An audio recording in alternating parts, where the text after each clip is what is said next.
अस्सलामुअलैकुम नाज़रीन कराम, नई वीडियो में आपको खुश आमदीद कहते हैं।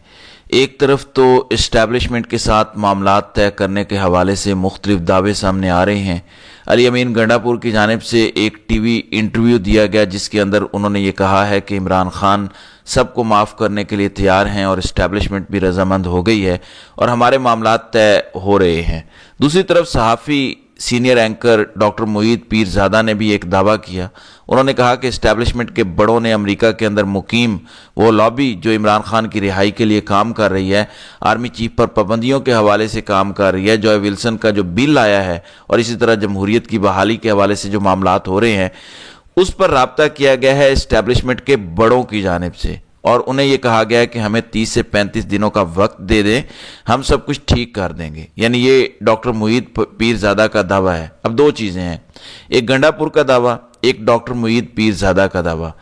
दूसरी तरफ एक मिसाल है कि 100 प्याज भी खाएं और 100 जूते भी खाएं। यानी ये दावा तो हो रहे हैं ना, मामलात तय होने वाले हैं, लेकिन दूसरी तरफ सूरत हाल क्या है? आपने सरेंडर किया, अदालत के अंदर जाकर एक आईनी हक उसको आपने सरेंडर किया और बदले में आपकी कल खान से मुलाकात नहीं हो सकी। सरेंडर किया ना आपने और अदालत में कहा कि आप इमरान खान से मिल के आएंगे तो आप गुफ्तगू नहीं करेंगे, प्रेस कॉन्फ्रेंस नहीं करेंगे। आपने कहा ठीक है, क्या फ़र्क पड़ता है, नहीं करेंगे, मुलाकात तो करने दो। आपने सरेंडर कर दिया। आप ये भी कह सकते थे कि देखें इमरान खान है पाकिस्तान का सबसे बड़ा लीडर, वो कोई नाजायज़ बात नहीं करता, वो कोई एटमी राज नहीं बेचता, वो कोई मुल्क तोड़ने की गुफ्तगू नहीं करता, वो मुल्क को जोड़ने की बात करता है। वो पाकिस्तान का सबसे बड़ा लीडर है, जमहूरी लीडर है, सबसे ज़्यादा पाकिस्तान की तारीख के अंदर उसे वोट मिले हैं, मुश्किल हालात में वोट मिले हैं, तो हम क्यों ना इसकी बात करें। ये क्या आप मुतालबा कर रहे हैं गैर आईनी? क्या अदालत फ्रीडम ऑफ स्पीच का हक छीन सकती है? यह अदालत है, कोई डिक्टेटर थोड़े ही हैं। लेकिन आपने कहा कि नहीं नहीं, जुगाड़ लग रहा है मुलाकातों वाला, मुलाकातें होनी चाहिए, कर देते हैं सरेंडर, ताबेदार जो इस्टेब्लिशमेंट कहे सर आंखों पर। और आपने सोशल मीडिया को भी डिसऑन कर दिया। आपने कहा कि पकड़ते जाओ, जिसको दिल है पकड़ो। और पीटीआई इमरान खान का ऑफिशियल हैंडल भी हम आपके हाथ में दे देते हैं, कोई मसले वाली बात नहीं है, बस आपका इकबाल सलामत रहे, बस मुलाकातें कराओ। और वो जिसने तनकीद की फैसल चौधरी ने कि ये आप क्या कर रहे हैं, आपने जाके उसकी इमरान खान को शिकायत लगा दी और आके खुद ही कह दिया कि तनकीद करने वाला कोई होता कौन है। यही तो रवैया इस्टेब्लिशमेंट का है ना कि अगर कोई तनकीद करे तो कहते हैं कि तनकीद नहीं करनी और उसे उठा लिया जाता है। और यही हाल अब आप लोगों का है कि अगर कोई तनकीद करे तो उसकी फौरी छुट्टी, निकलो पार्टी से, निकलो व्हाट्सएप ग्रुप से, फारिग। अब क्या हासिल हुआ? आप लोग गए, क्या मुलाकात करवाई गई? नहीं करवाई गई। अब इसके अंदर जाहिर है अदालतों की बेतौकीरी हुई, लेकिन अदालतें तो बहुत से पहले बेतौकीर हो रही हैं। अब आपने अपने आप को भी बेतौकीर कर दिया। आप तो सरेंडर करके गए थे। अदालतों का तो पहले ये हाल है। पाकिस्तान के अंदर कोई एक बंदा खड़ा करें, 27-28 करोड़ की आवाम के पास माइक लेकर जाएं और पूछें कि क्या आपको पाकिस्तान की अदालतों पर यकीन है? कोई भी नहीं कहेगा कि मुझे यकीन है। लेकिन आपने तो कर दिया ना सरेंडर। अब कर लें मुलाकात, जाएं, खड़े रहें। 4 घंटे किसी ने मुलाकात नहीं करवाई। और जहाँ तक बात है अली अमीन गंडापुर का दावा हो, डॉक्टर मोईद पीरजादा का दावा हो कि इस्टेब्लिशमेंट सीरियस है, देखें अगर वो सीरियस हैं तो अभी भी सहाफ़ियों को उठाया जा रहा है, अभी भी पीटीआई के वर्कर्स को उठाया जा रहा है। अगर वो सीरियस हैं तो आज मुलाकात करवा देते। वो तो ईद से पहले भी मुलाकात नहीं करवा रहे, फैमिली के साथ मुलाकात नहीं करवा रहे, धड़ाधड़ क्रैकडाउन हो रहा है। तो फिर अगर मामलात तय हैं या मामलात ठीक हो रहे हैं या सही करने जा रहे हैं, फिर तो ऐसे नहीं होता, फिर तो सीज फायर होता है, नॉर्मलाइज किया जाता है चीज़ों को। तो ऐसे तो कुछ होता हुआ नज़र नहीं आ रहा। बल्कि मैं आपके सामने खबर रख देता हूँ, इनकी जो ख्वाहिश है कि हम इनकलाब वाला और हकीकी आज़ादी वाला नारा किसी दरिया के अंदर बहा दें और हम कहें कि हमारे मामलात तय हो गए हैं, साड़ी गल हो गई है। वो जैसे अता तारड़ ने कहा था ना कि साड़ी गल हो गई है, तो लोगों ने साड़ी गल पे वोट नहीं दिए, लोग वोट देते हैं स्टैंड लेने पर। बहरहाल अब आप खबर सुन लें, साकिब बशीर रिपोर्ट करते हैं कि 26 नवंबर 4 माह से कैद 90 पीटीआई वर्कर्स की रावलपिंडी के तमाम केसेस से जमानत मंजूरी और रिहाई का मरहला आते ही इस्लामाबाद पुलिस ने रावलपिंडी इंसदाद दहशतगर्दी अदालत में कुछ दिन कबल दरख्वास्त दायर की और आज अदालत ने राहदारी रिमांड मंजूर किया और तमाम को इस्लामाबाद पुलिस के हवाले कर दिया। अब इस्लामाबाद पुलिस वाले انہیں عدالت کے اندر پیش کریں گے اور ان سے ریمانڈ لے لیں گے۔ آج بھی جو بلوچستان سے تعلق رکھنے والے نوجوان سیاستدان سالار کاکڑ، ان کو رات کو عدالت کے میں اندھیرے میں پیش کیا گیا اور منہ پر کپڑا ڈالا ہوا تھا دہشت گردوں کی طرح۔ تو اگر تو آپ کے معاملات طے ہیں، یعنی ڈاکٹر معید پیر زادہ والی بات ہے، تو پھر تو یہاں رات کے اندھیرے میں منہ پر پردے ڈال کے تو نہ لایا جاتا، اس طرح کی تو صورتحال نہ ہوتی۔ اگرچہ یہ سچ ہے کہ اسٹیبلشمنٹ اس وقت پھنسی ہوئی ہے۔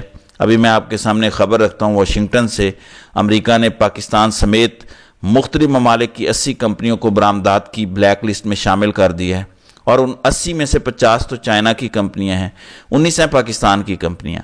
یعنی امریکہ نے پاکستان کو ایکسپورٹ کرنے والے 19 کمپنیوں پر پابندی عائد کی ہے۔ تو اب آپ دیکھ لیں، پہلے ہی بیڑا غرق ہے، دوسری طرف ہاتھ دل تھام کے یہ بھی خبر سن لیں کہ پاکستان مسلم لیگ نواز اور پیپلز پارٹی کے درمیان مذاکرات میں اہم پیش رفت ہوئی ہے۔ اب آپ سمجھ رہے ہوں گے کہ پتہ نہیں کون سی بڑی پیش رفت ہو گئی ہے، پتہ نہیں کوئی بجلی کی قیمت کم ہونے لگی ہے، آٹے کی قیمت کم ہونے لگی ہے، پیٹرول کی قیمت، یا پاکستان کے اندر جمہوریت بحال ہونے لگی ہے، یا سندھ میں نہریں نہیں نکلیں گی، سندھ کے پانی پر چھاپا نہیں پڑے گا۔ نہیں، خبر یہ ہے کہ گورنر پنجاب کی گاڑی تبدیل کرنے پر اتفاق ہو گیا ہے۔ یہاں تو سب کو اپنی پڑی ہے، پنجاب میں حصہ دو، سندھ میں حصہ لو، سندھ میں دو تو پنجاب میں لو۔ اور اب مذاکرات ہوئے ہیں کہ گورنر صاحب کی گاڑی اپ گریڈ کرنی ہے، اور وہ مذاکرات کے بعد شرائط مان لی گئی ہیں اور نیشنل میڈیا رپورٹ کر رہا ہے۔ تو یہ ہیں پریورٹیز۔ پھر پی ٹی آئی کا اہم کیس لگ گیا ہے، الیکشن کمیشن نے تحریک انصاف کا انٹرا پارٹی کیس سماعت کے لیے مقرر کر دیا ہے۔ الیکشن کمیشن کیس کی سماعت 8 اپریل کو کرے گا، جبکہ کیس کی کاز لسٹ جاری کر دی گئی ہے۔ بڑا اہم کیس ہے، پچھلے کوئی 1.5-2 سال سے لٹکا ہوا ہے۔ وہ قاضی فائزہ نے جب بلے والا نشان چھینا تھا تو اس کے بعد سے وہ سرٹیفکیٹ پی ٹی آئی کو جاری نہیں کیا گیا، تو اب یہ کیس دوبارہ سے 8 اپریل کو لگ گیا ہے۔ دوسری طرف جج صاحب، انقلابی جج اپنے دور کے، جسٹس ریٹائرڈ شوکت عزیز صدیقی، جو کہا کرتے تھے کہ آئی ایس آئی مداخلت کر رہی ہے، میں آزاد خیال جج ہوں، میں فلانا ہوں ڈمکانا ہوں، اس کے بعد قاضی کی عدالت میں گئے، اپنی پینشن بحال کروا لی، اور بجائے اپنے اصول پر کھڑا ہونے کے، جس اصول کی وجہ سے استعفیٰ دیا تھا بطور جج، اس کے بعد وہی 6 ججز جنہوں نے خط لکھا تو ان کے خلاف ٹی وی چینلز پر آ کر گفتگو کرنا شروع کر دی۔ حکومت نے عہدہ دیا چیئرمین انڈسٹریل ریلیشنز کا، تو اب وہ کسی وجہ سے جج صاحب نے استعفیٰ دے دیا، اور اب جج صاحب نے استعفیٰ واپس بھی چند گھنٹوں میں ہی لے لیا۔ یو ٹرن ذرا دیکھیے، خبر ہے کہ chairman NIRC justice retired Shaukat Aziz Siddiqui نے عہدہ چھوڑنے کا فیصلہ واپس لے لیا۔ سیکرٹری وزارت اوورسیز پاکستانیوں نے شوکت عزیز صدیقی سے فیصلے پر نظر ثانی کی درخواست کی۔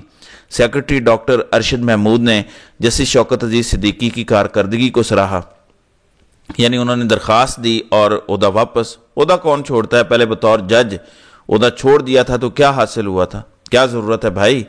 سارے دہاڑیاں لگا رہے ہیں، سارے تنخواہیں اکٹھی کر رہے ہیں، تو گھاٹے پورے کرو۔